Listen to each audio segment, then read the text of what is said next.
தொடர்ந்து நம்ம கவர்மெண்ட் உடைய ஸ்கீம்ஸ் எல்லாம் பார்த்துட்டு இருக்கோம். இன்னைக்கு ரேஷன் பத்தி உள்ள அப்டேட்டுகளை பார்க்கலாம். கண்டிப்பா இதெல்லாம் தெரிஞ்சு வச்சுக்கோங்க. உங்களுக்கு ரேஷன்ல இதெல்லாம் இனிமேல் கிடைக்க போகுது. ரொம்ப முக்கியமா நிறைய விஷயங்கள் இருந்தாலும் முதல்ல நம்ம எதை சொல்ல போறோம்னா 3 மாசத்துக்கான ரேஷன் பொருட்களை நீங்க இப்போதே வாங்கலாம். அதாவது நாம இப்ப இருக்கிறது பாத்தீங்கன்னா ஏப்ரல் மாசம் 4வது மாசத்துல இருக்கிறோம். நம்ம 4வது மாசம் ஏப்ரலுடைய ஆரம்ப நாட்கள்லயே இருக்கிறோம். இந்த ஏப்ரல்ல நீங்க போய் பொருள் வாங்கினா என்ன பண்ணுவீங்க? ஏப்ரலுக்கு உண்டான பொருள் மட்டும் தானே எப்பயுமே வாங்கிட்டு வருவீங்க. அது அரிசியோ கோதுமையோ இல்ல எண்ணெயோ சர்க்கரையோ பருப்போ உங்க கார்டை பொறுத்து நீங்க என்ன பண்ணுவீங்க? அந்த 1 மாச பொருளை தானே வாங்குவீங்க. ஆனா இப்ப என்ன பண்ணிருக்காங்கன்னா இந்த மாசம் மட்டும் 3 மாச பொருட்களை வாங்கிக்கலாம்னு சொல்லியிருக்காங்க. அப்ப ஏப்ரல் மே ஜூன் 3 மாசத்துடைய பொருளை நீங்க இந்த ஒரே மாசத்துல வாங்கிக்கலாம். இதனால எவ்வளவு பெனிஃபிட் இருக்குன்னு யோசிச்சு பாருங்க. இப்ப மாசம் மாசம் வாங்க போனா என்ன ஆகும் சொல்லுங்க? மாசம் மாசம் நம்ம கரெக்டா அதுக்குன்னு ஆள் போகணும். ஏன்னா வேற யார்ட்டையும் போய் கொடுத்து விட முடியாது. கை ரேகை வைக்கிறதுக்கு ஆள் போகணும். அப்படி போகும்போது ஒரு சில பொருட்கள் தீர்ந்திருக்கும். அப்ப தீர்ந்திருந்தோம்னா என்ன பண்ணுவோம்? சரி மறுபடியும் 2வது தடவை போய்க்கலாம், சரி 3வது தடவை போய்க்கலாம்னு சொல்லிட்டு எப்ப வரும்னு கேட்டு வச்சுட்டு மறுபடியும் எண்ணெய் வர்றப்ப ஒரு தடவை, கோதுமை வரப்ப ஒரு தடவைன்னு சொல்லிட்டு போயிட்டு இருப்போம். அப்ப ஒரு தடவைக்கு நம்ம போறப்பயே 2 தடவை 3 தடவை சில டைம் சிலருக்கு ரிப்பீட் ஆகுது. சிலர் கரெக்டா பொருள் இருக்கிறப்ப போவாங்க, எல்லாத்தையும் வாங்கிட்டு வந்துருவாங்க. பாதி பேத்துக்கு மேல எல்லா பொருளும் கிடைக்கிறதே கிடையாது. ஒவ்வொரு மாசமும் ஆரம்பத்துல போற முதல் பாதி பேருக்கு தான் கிடைக்குது. அப்ப அடுத்த பாதி பேர் ஏற்கனவே சிரமத்துல இருக்கக்கூடிய நேரத்துல இப்ப 3 மாச பொருளை வாங்கிக்கலாம்னு சொல்றாங்கன்னாவே ரேஷன் கடையில எல்லா பொருளுமே ஃபர்ஸ்ட் கிடைக்கும் அப்படிங்கறத நம்ம தெரிஞ்சுக்கலாம். 2வது அப்படியே போகும்போது அடுத்த மாசத்துக்கோ அடுத்த மாசத்துக்கும் இப்பயே வாங்கி வச்சிட்டீங்கன்னா அடுத்த மாசம் அடுத்த மாசம் அலைய தேவை இருக்காது. எல்லாத்துக்கும் மேல சம்மராக இருக்கிறப்ப உங்களுக்கு என்ன இருக்கும்? வெளியூருக்கு எல்லாம் போறதுன்னா போயிட்டு வந்துடலாம், ஈஸியா இருக்கும் அந்த மாதிரி சமயத்துல. அதே மாதிரி இதுக்கு எவ்வளவு செலவாகுன்னு கேட்டீங்கன்னா நார்மலா நமக்கு தெரியும் இல்ல, சர்க்கரை அதுக்கப்புறம் இந்த பருப்பு எண்ணெய் இதெல்லாம் ரொம்ப கம்மி விலைக்கு தான் கொடுக்குறாங்க. ரேஷன்னாவே கம்மி அப்படிங்கறதுனால ரொம்ப ஜாஸ்தியா இருந்தாதான் 2 மாசத்து பொருள் 3 மாசத்து பொருள்லாம் நம்மளால வாங்க முடியாது. மத்தபடி கோதுமை அரிசி எல்லாம் ஃப்ரீயா தான் கொடுக்குறாங்க. அதனால உங்களுக்கு 3 மாச பொருளையும் ஃப்ரீயா கொடுக்குற பொருளையும் வாங்கிக்கலாம், காசு கொடுத்து வாங்கக்கூடிய பொருளையும் காசை கொடுத்து நீங்க என்ன பண்ணிக்கணும்? வாங்கிக்கணும். வாங்கிட்டா அடுத்த மாசம் வாங்கலாமான்னு கேட்டீங்கன்னா கிடையாது. 3 மாச பொருளை ஒரே மாசத்துல நீங்க வாங்கிட்டா அடுத்த மாசம் நீங்க வாங்க முடியாது. சரி நான் வாங்கல, இந்த 3 மாச பொருளை இந்த மாசம் வாங்கலைன்னா நான் என்ன பண்ணலாம்னு கேட்டீங்கன்னா அடுத்த மாசம் வாங்கிக்கலாம். அடுத்த மாசம் வாங்கும்போது 3 மாசத்துக்கு சேர்த்து வாங்கிக்கலாம். அதனால நீங்க இப்ப வாங்கினாலும் சரி இல்ல அப்ப வாங்கினாலும் சரி ஒரு 3 மாசத்துக்குள்ள நீங்க இதை என்ன பண்ணிக்கலாம்? ஃபுல்லா கலெக்ட் பண்ணிக்கலாம் அப்படிங்கறத நீங்க தெரிஞ்சுக்கோங்க. அப்ப ரேஷன்ல 3 மாச பொருளை ஒட்டுக்கா கொடுக்குறாங்க. ஏன் இப்படி பண்றாங்க? இது தொடர்ச்சியா நடக்குமான்னு கேட்டீங்கன்னா அதாவது என்ன பண்ணுவாங்கன்னா ஸ்டாக் எல்லாம் சேர்த்து வைப்பாங்க. பொருள் இத்தனை மக்களுக்கு கொடுக்குறாங்கன்னா சும்மா ஒவ்வொரு நாளும் விளைஞ்சிட்டு இருக்காது. எல்லாருமே ஸ்டாக் சேர்த்து வச்சுதான் கொடுப்பாங்க கவர்மெண்ட். அப்படி இருக்கும்போது அதிக ஸ்டாக் சேர்ந்துருக்கனால அதெல்லாமே கிளியர் பண்றாங்க அப்படின்னு சொல்லியிருக்காங்க. அதனால இந்த தடவை இது கிடைக்கும். இதே மாதிரி எல்லா தடவையும் கிடைக்குமாங்கிறது நம்ம பொறுத்து இருந்துதான் பார்க்கணும். அப்ப முதல் அறிவிப்பே பாத்தீங்கன்னா 3 மாத பொருட்களை நீங்க ஒட்டுக்கா வாங்கிக்கலாம். அடுத்தது ரொம்ப முக்கியமான விஷயமாக பாத்தீங்கன்னா ரேஷன் கார்டை பத்தி என்ன சொல்றாங்கன்னா இனிமேல் வரக்கூடிய எல்லா ஸ்கீம்ஸுமே ரேஷன் கார்டை யூஸ் பண்ணி தான் இருக்கும். அதனால ரேஷன் கார்டுல எல்லாருடைய பெயரும் குடும்பத்தினரோடது இருக்கணும். பெண்கள் ஆண்கள் குழந்தைகள் சரி யாரெல்லாம் இருக்கீங்களோ அத்தனை பேர்த்தோடது இருக்கணும்.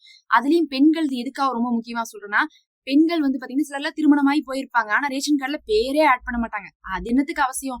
இருந்துட்டு போட்டுன்னு விட்டுருவாங்க. 4 வருஷம் 5 வருஷம் ஆயிட்டு இருக்கு. என்னைக்காவது தேவை இருக்கிறப்ப அதுல வேலை இருக்கிறப்ப என்ன பண்ணுவாங்க? போய் ஆட் பண்ணுவாங்க. அந்த மாதிரிதான் பொதுவா இதுவரையும் செஞ்சுட்டு இருக்காங்க. ஆனா இப்படி செய்யாதீங்க. பெண்களுக்கு நிறைய ஸ்கீம் கொடுக்குறாங்க. அதுலயும் மாசம் 2000 ரூபாய் ஸ்கீம் கொடுக்குறாங்க டிஎம்கே, மாசம் 2500 ரூபாய் கொடுக்குறாங்க டிவிகே. அது இல்லாம 2000 ரூபாய் ஏடிஎம்கே அனௌன்ஸ் பண்ணிருக்காங்க மகளிருக்கான உரிமை தொகையாக. அதுக்கு அவசியமே இந்த ரேஷன் கார்டு தான். ரேஷன் கார்டை வச்சுதான் அந்த உரிமை தொகையே கொடுக்கப்படுது. இதுவரை நான் வாங்கலைன்னு சொல்றவங்களுக்கும் இனிமேல் பாத்தீங்கன்னா மறுபடியும் அந்த ஸ்கீமை கொடுக்கறதுக்காக இது கொடுப்பாங்க, ஃபார்ம் கொடுப்பாங்க. ஆனா அது எப்பன்னு சொல்லிட்டு இன்னும் அனௌன்ஸ் பண்ணல.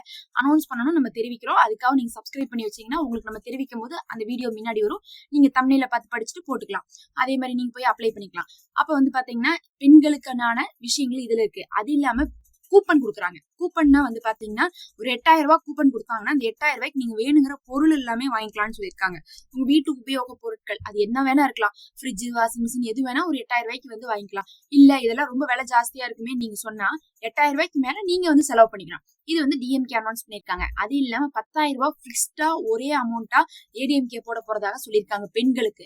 அப்ப இதெல்லாம் வேணும்னா உங்களுக்கு என்ன வேணும்? ரேஷன்ல கரெக்டா பேர் இருக்கான்னு நீங்க பாத்துக்கோங்க. சரி ரேஷன்ல இப்ப போய் பேர் ஆட் பண்ண முடியுமா? அது இதுன்னு கேட்டீங்கன்னா இப்ப முடியாது. ஏன்னு பாத்தீங்கன்னா இப்ப மாத்த முடியாது, ஆட் பண்ண முடியாது, நம்பர் இணைக்க முடியாது. ஏன்னா எலெக்ஷன் நடந்துட்டு இருக்கு. எலெக்ஷன் எப்ப முடியும்? 23 முடிஞ்சா ரிசல்ட் வந்துச்சுன்னு வச்சுக்கோங்க, முடிஞ்சு போயிடும். இந்த மாசம் கடைசிக்குள்ள முடிஞ்சு போயிடும். முடிஞ்சதுக்கு பிறகு நீங்க என்ன பண்ணலாம்? ஆட் பண்ணிக்கலாம். இப்பவே தெரிஞ்சு வச்சுக்கிட்டாதான் இந்த மாசம் முடியும் போது ஏப்ரல்ல முடிச்சு போட்டு மேல நீங்க போய் எல்லா வேலையும் செஞ்சுக்க முடியும். அப்ப ரேஷன்ல உங்களுடைய எல்லாருடைய டீடைல்ஸும் இருக்கணும். பிளஸ் அதுல கைரேகை இருக்கணும். ஏன்னா கைரேகை இல்லாதவங்கள கன்சிடர் பண்ண மாட்டாங்க அப்படின்னு சொல்லியிருக்காங்க. இந்த அறிவிப்பு ஜனவரியில இருந்தே ரொம்ப கடினமாக கொடுத்துட்டு இருக்காங்க. இப்போ வந்து பாத்தீங்கன்னா கொஞ்சம் லூஸ் விட்டுருப்பாங்க. எலெக்ஷன் முடிஞ்சுட்டா ரொம்ப ஸ்ட்ரிக்ட் பண்ணிடுவாங்க. கைரேகையை இணைச்சுக்கோங்க. யாரெல்லாம் இருக்கீங்களோ அவங்களுடைய கைரேகையை இணைச்சுக்கோங்க. கைரேகையை வச்சுதான் நம்ம வாங்கிட்டு இருக்கோம் சரி. ஆனா இப்ப நான் வந்து என்னுடைய கார்டுல ஒரு 4 பேர் இருக்காங்கன்னா அதுல எங்க வீட்டு ஆம்பளைங்க மட்டும் கைரேகை இணைச்சிருந்தா அவங்க மட்டும் போய் பொருள் வாங்கிட்டு இருப்பாங்க. ஆனா அதுவே போதுமான்னு கேட்டா அப்படி கிடையாது. எல்லாருடையதும் தேவைப்படுது. அதனால எல்லாரையுமே கொண்டு போய் கைரேகை இணைச்சுக்கோங்க. அப்ப கைரேகை இணைக்கணும். அதுக்கப்புறம் கார்டுல ஒழுங்கா எல்லாருடைய பேர் இருக்கான்னு பாத்துக்கோங்க. அதை வச்சுதான் ஸ்கீம்ஸ் வரப்போகுது. அதுக்கப்புறம் அந்த அப்டேட்ஸ் ஏதாவது இந்த மாதிரி பேர் ஆட் பண்றது, நம்பர் இது பண்றதெல்லாம் இப்ப பண்ண முடியாது. பின்னாடிதான் பண்ண முடியும். 1 மாசம் கழிச்சு தான் பண்ண முடியும். தெரிஞ்சு வச்சுக்கோங்க. அதே மாதிரி 3 மாச பொருட்களை ஒட்காவாங்களான்னு சொல்லியிருக்கோம். கடைசியா வந்து பாத்தீங்கன்னா இப்ப வந்து ஒரு 2-3 மாசமாவே நடைமுறையில இருக்கக்கூடிய ஒரு விஷயம் தாயுமானவர் அப்படின்னு சொல்லிட்டு அந்த ஒரு ஸ்கீமை வந்து நடைமுறையில வச்சிருக்காங்க. அது இப்பதான் எல்லாருக்கும் தெரிய வருது. எனக்கு இந்த மாசம் தான் தெரிய வந்துச்சு.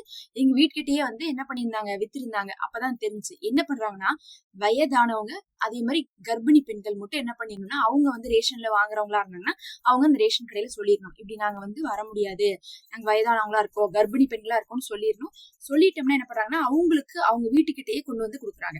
அவங்களுக்கு மட்டும் தான் கொடுப்பாங்க, வேற யாருக்கும் கொடுக்க மாட்டாங்க. அப்படி வந்து கொண்டு வந்து கொடுக்கும்போது என்ன பண்றாங்கன்னா எல்லா பொருளையுமே எடுத்துட்டு வந்துடுறாங்க. எல்லா பொருளையும் நம்ம காசு கொடுத்து என்ன பண்ணிக்கலாம், வாங்கிக்கலாம். எங்க வீட்டுக்கிட்ட இருக்கவங்க வந்து பாத்தீங்கன்னா வயதானவங்களா இருந்தாங்க, அவங்களுக்கு கொடுத்துட்டு இருந்தாங்க. அப்பதான் நாங்க பாத்துட்டு இப்படி வந்து நீங்க வந்து பக்கத்தாலே வந்து கொடுப்பீங்களா, நாங்களும் வாங்கிக்கலாமான்னு கேட்டதுக்கு இல்லவா இது வந்து வயசானவங்களுக்கு மட்டும் கொடுக்கறதுன்னு சொன்னாங்க.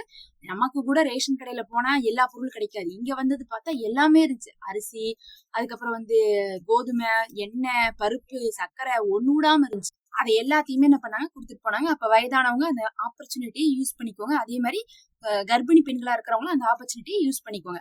இவங்களுக்கு எல்லாம் வந்து பாத்தீங்கன்னா வீட்டுக்கிட்டயே கொண்டு வந்து கொடுக்குறாங்க. ஒரே தடவையிலே காசு கொடுத்துதான் வாங்கணும், சும்மா கிடையாது. எப்ப போல காசு கொடுத்தா வாங்கணும். அவங்களுமே இப்ப 3 மாச பொருட்களை இந்த மாசம் ஒட்டுக்கா வாங்கிக்கலாம். இதெல்லாம் வந்து பாத்தீங்கன்னா உங்களுக்கு ரேஷன் பத்தி வந்திருக்கக்கூடிய அப்டேட்டுகள். அதே மாதிரி சிலர் ரேஷன் வாங்காம இருப்பீங்க, சிலர் ரேஷனை சேஞ்ச் பண்ணணும்னு நினைப்பீங்க.